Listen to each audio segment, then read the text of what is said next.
Welcome to Good Chats, a show intended to inspire hope, wellness, and gratitude, even in the midst of crisis. I'm your host, Jenny Landon, and with the help of some really great people, we've put together a lineup to bring in special guests to share their stories so that we can end stigma, raise awareness, offer more information about mental health, and save lives. Before we get started, I want to thank our sponsors, the Kowalskis in Shoreview, as well as Doug Desert Construction. All right, today we are going to be talking about living after losing a loved one to suicide. For those of you who don't know, I lost my dad to suicide 20 years ago. And to say that I was heartbroken and devastated doesn't begin to describe what I felt.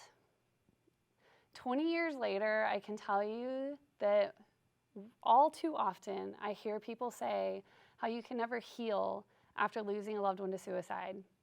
And I'm just going to tell you that I don't agree with that sentiment. Is it easy? No. Can you do it alone? No. But with hard work and the love and support of the people around you, healing is possible. Now, joining us today, we have got two incredible people here from the Livin Foundation. We have Paul Thomas, also known as PT, as well as his right-hand person, woman, amazing star, Kaitlin Daeges. I want to thank both of you for joining us today. Thanks for having us, Jenny. Thank you for having us. Absolutely. So before we jump into healing, Paul, why don't you share with us a little bit about your story?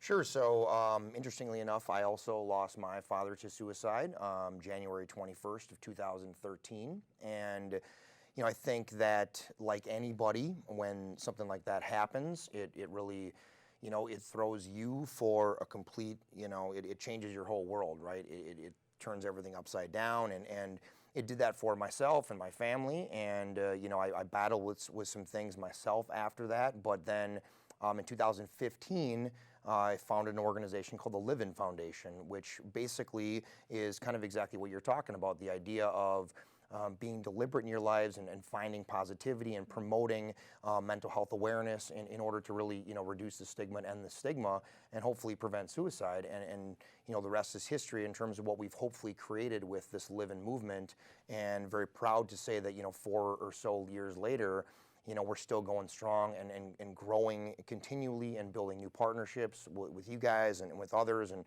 it's really, really powerful to see how people are gravitating towards this. But, like you, it didn't start that way, and it started with, an unfortunate loss in my world. So. Absolutely.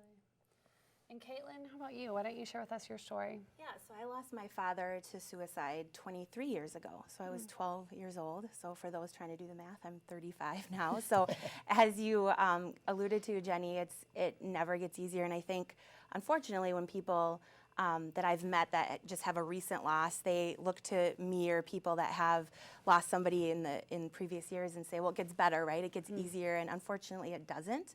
I think, like you said, you learn how to cope with it, and you learn how to surround yourself with people that understand, but it definitely doesn't get easier. So it's just saying that out loud, 23 years, it's shocking every time I say it. No, I'm going to take a second and tell you that right after my dad died, I actually was in for just like an allergy appointment, right, with my doctor. And she was from France, and she said to me that she had lost her dad in her early 20s. Oh. And she said to me, it never gets easier. Time doesn't heal all wounds. And I remember when she said it, like how crushed I felt of like no hope, right? Right. And so I'm going to tell you that I have found it does get easier. But I think part of the reason I can say that is because of the experiences I've had, and beyond just the people I've had in my life or the fact that I started a nonprofit around mental health. I was really fortunate to be living in San Francisco. I got my degree in psychology, where I poured myself in trying to understand what happened to my dad. Right. And in doing so, I was directed to do different things. So I learned about acupuncture to help me manage the panic attacks I'd begun having. I was introduced to this 8-week process group which wasn't a support group, you know, where you just go and you say the same story every time. Like, this was very intentional, very structured, and it sucked. Like, it was so hard and painful. Right. Every Wednesday I would be driving there thinking, I can't do it, I don't want to go in. But then it was just so cathartic by Wednesday night of being so grateful for having that experience.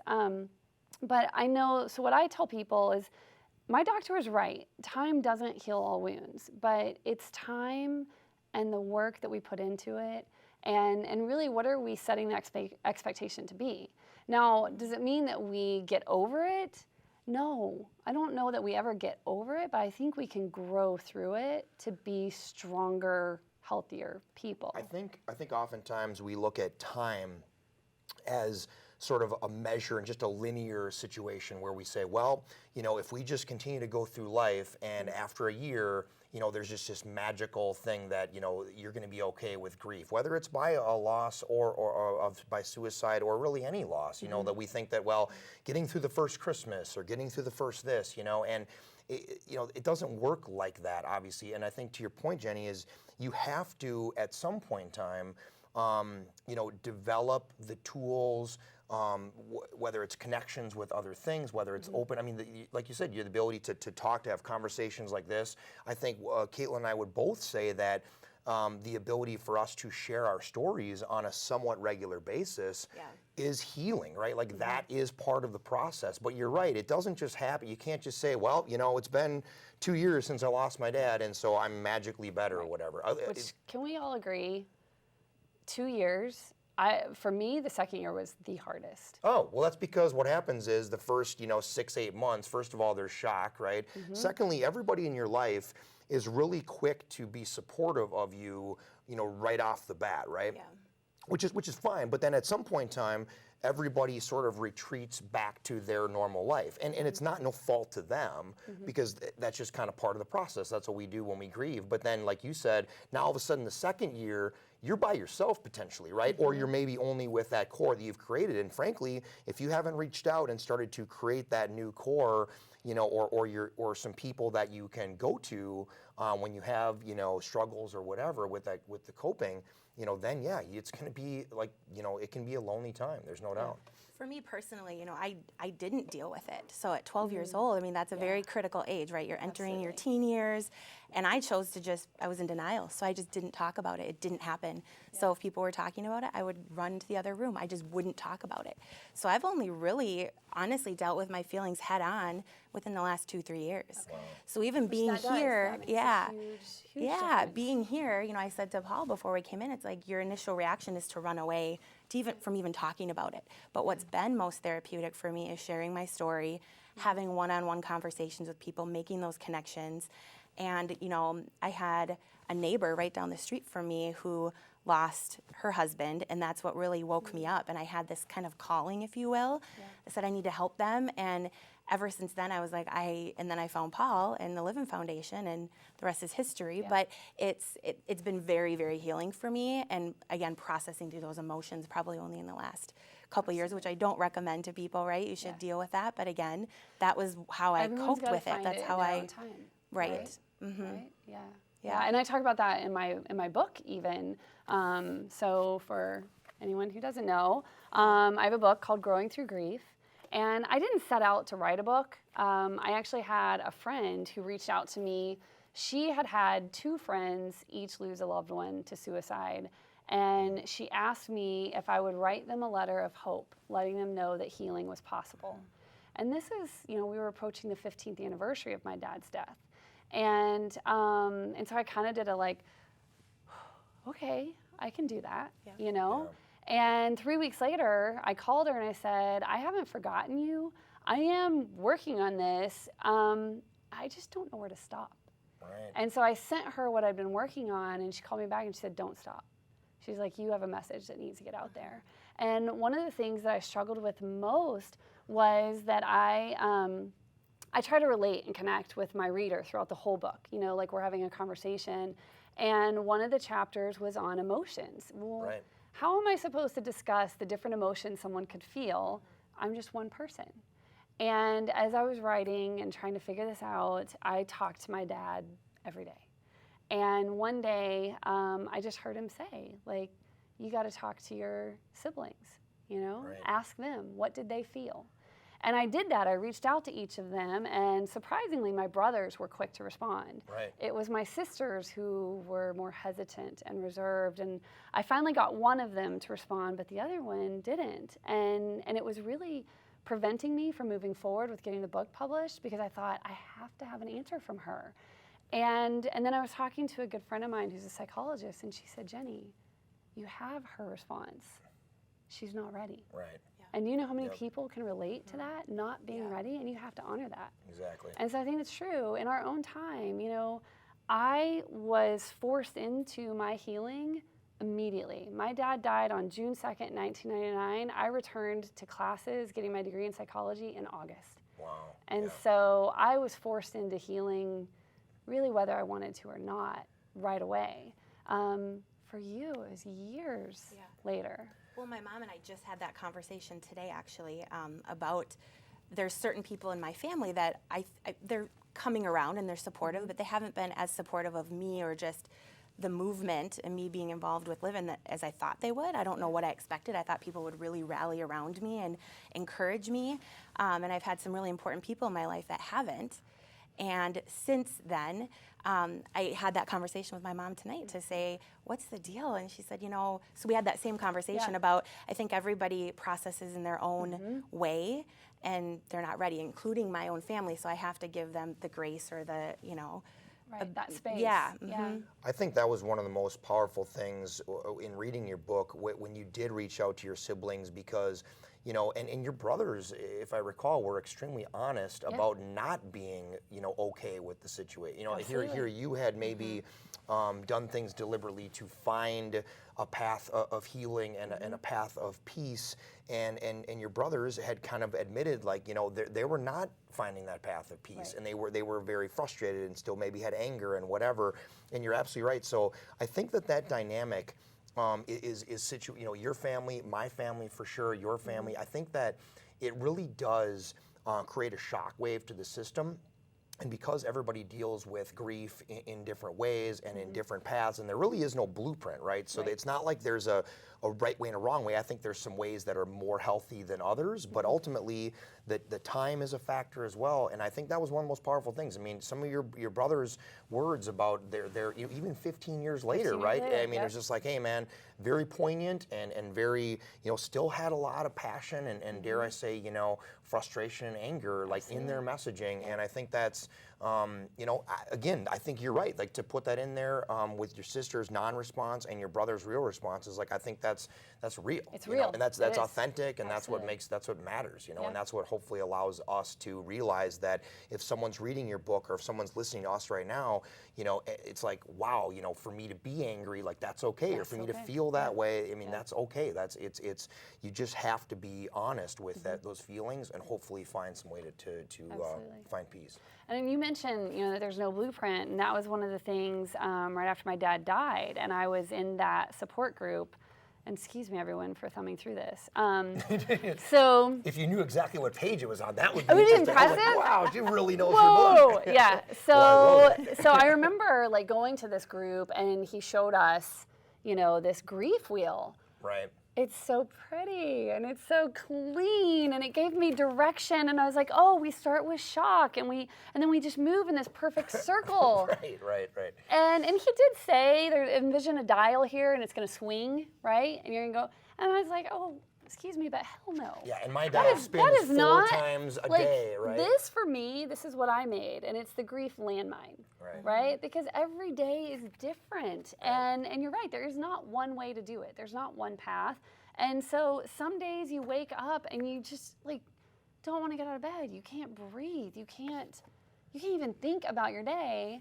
And then there's other days, especially in the beginning, where you are moving forward and you laugh and you suddenly go, I'm not supposed to be laughing. oh my gosh, I'm not supposed to be laughing. Right, exactly. I think my sister-in-law, my brother's wife, really gave me some perspective probably a year and a half or so after losing my father. And one of the things that she said was, you know, you can have multiple feelings at one point in time. You know, I feel like sometimes we feel like we have to feel anger today, or we have to be happy today, or we have to be sad, or whatever. Right. And what she told me at one point in time, she said, you can be angry, you can be happy today about the way life is going or whatever, and still be angry at something. Or you can, be frustrated with something in your life, but still have peace about other aspects, right? And so I think I like the landmine approach, because it's like, it's not about this simple wheel or this path, and here's what, you're playing some board game, and here's the path that you take, and you're gonna roll dice, and next thing you know, you're gonna go 4 steps forward. It's like, that's not how it works, right? We all know it's not how life works. Yeah. No, absolutely. And I know that one of the things that I wanted to talk to you guys about was, when you think back to those days, right? And for anyone who's watching and maybe you haven't lost a loved one to suicide, I guarantee you someone in your life has been impacted by suicide or going through mental health struggles that are serious, and they need support. And even if it's not that, I don't think there's anyone who can say they haven't been touched by grief in one way or another. What would you say has been helpful to you from the people in your lives as you've gone through this journey? Yeah, for me, and Kaitlin, you can jump in as well, but I think for me, obviously, we have the opportunity to speak and be open about our stories and whatnot. Mm-hmm. But a lot of my friends, one of the things my friend Jack told me one time, he said, Paul, I'm not exactly sure what to say to you in the situation. Like, he straight out said, I don't know what to say, how to engage in that conversation, because he hadn't been through it before. But what he did say to me, and I'll never forget this, he said, but I want to let you know that I'm listening and I'm there for you. And so to me, it was kind of like this idea that even though he was uncomfortable maybe with the conversation, which I think we all are when it comes to either grief, death, but in any way, and certainly by suicide, but the fact that he said, I'm here for you. And so to me, if I could give one piece of advice to people, it would be to maybe find that empathy and to basically just say, you know what, I don't know what you're going through, and I may not know what it's like to walk in your shoes, but I'm there for you, and I'm listening. And if you need somebody, like, I'm here. And genuinely showing somebody that, to me, that's it, For sure. How about you? And for me, I would just say, I alluded to it earlier, but finding your community, the saying, it takes a village, and it really does. Once you find your community or your person, and then you're not alone. And that's like the big thing, right? So us just sitting here and having this conversation is helping to reduce the stigma. But 23 years ago, there was a big stigma, right? And so just being able to talk to somebody else, you feel very alone, because at that time, at least for me, I just felt like, oh, I'm embarrassed. Right. And so talking about it and finding people that I've connected a lot with Paul's sister. And so she and I have really connected on a really intimate level, because she lost her dad, I lost my dad. We were both daddy's girl. We were outdoors with our dads, and we were really close. And of course, all loss is really tough and really, tragic. But there's something about, losing your dad, and as a daughter. So I guess in that example, me connecting with her, people that share those things, has been very helpful for me and very healing, because again, I know I'm not alone. And there's been so many me too, and that's very helpful, so that I don't feel like I'm walking around alone. Right. Yeah. Right. Absolutely. And you've touched on stigma, and I know it's important to both of our organizations that we really break down stigma. And I know you talk about starting the conversation, I talk about changing the conversation. And for me, I've been working on this coalition with the Department of Health on youth suicide prevention. And one of the things that I've said continuously is, people are talking about mental health more often, but that doesn't mean it's healthy. The conversations aren't healthy. And we really need to be intentional about the language that we're using, even when someone is struggling, how it is that we're approaching them and how we're supporting them and connecting with them. And when someone tells me their story, I will never correct them if they say to me that their loved one committed suicide or took their own life, because they're going through their own journey. Right. And now, I will raise awareness at a certain point when I feel like it's appropriate to say how my words have affected me. And so you will never hear me say that about my dad. my dad lost his battle with depression. Yeah. Right. My dad died from suicide, Right. right? He lost his life. Yep. But one of the things that I try to really convey is that suicide isn't a choice.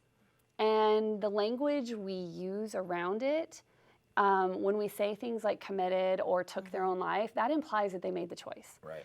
Yep. And for me, we need to change the whole definition of suicide, right? And I think that we need to focus it on being that this was an individual whose physical and emotional health had been imbalanced to the point that their brain wasn't working. They lost the ability to make choices. And it was so broken that their natural instinct to survive didn't kick in. You know, and I think when you think about that, right? Like, think about all the things people have survived that you go, how is that possible? Right.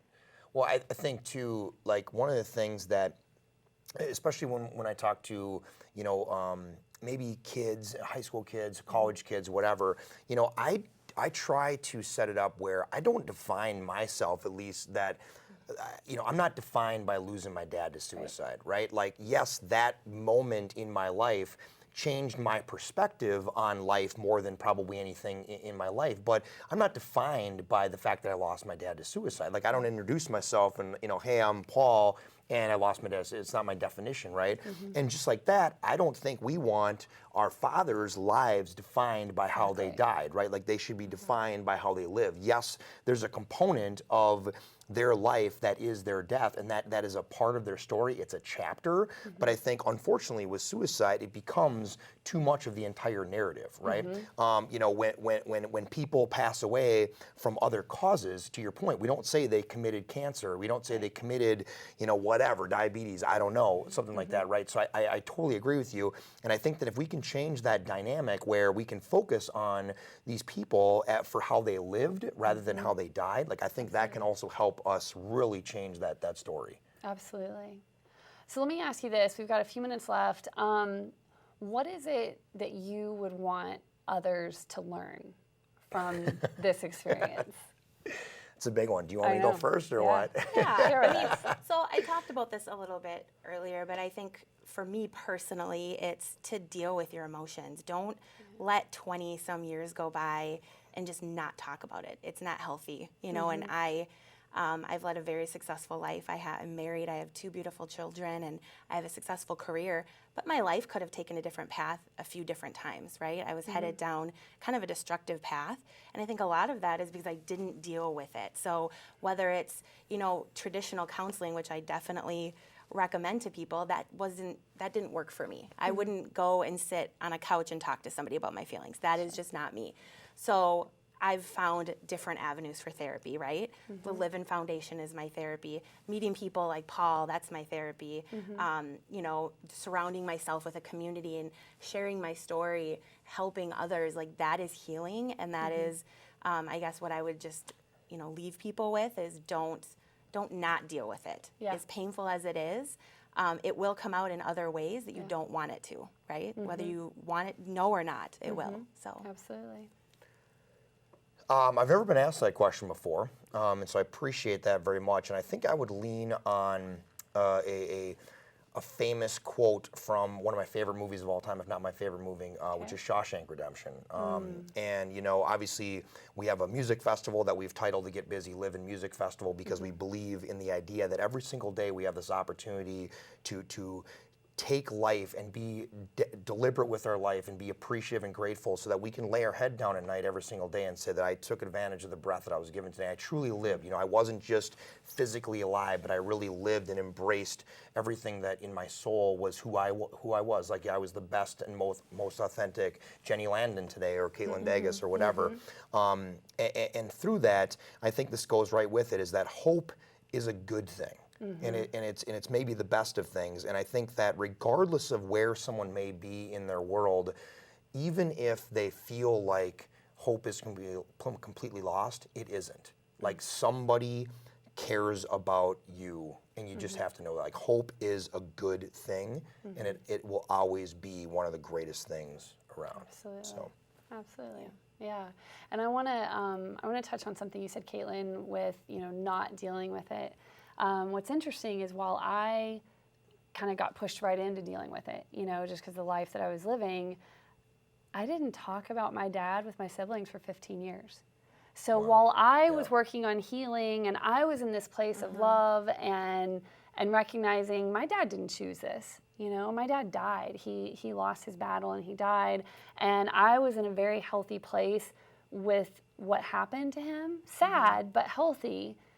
But yet I didn't know how to talk about it with my siblings. Right. And so the one thing I think I would leave with people is please talk about your loved one. Talk about them, help your children and your nieces and nephews and your cousins and your siblings. Share stories. Remember them. Share exactly stories. what you're Absolutely. saying. Remember them for who they were.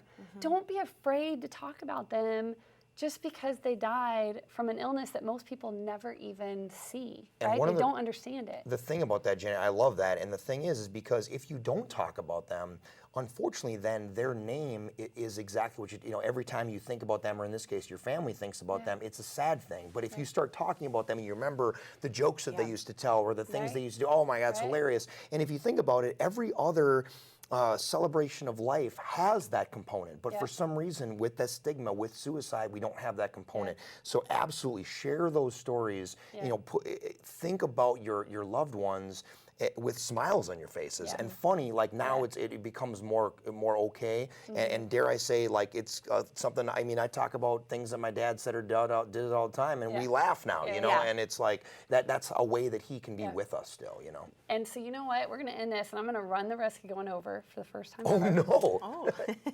I want each of us to share one quick little tidbit. Like, what is something that makes your face light up and smile when you think of your dad?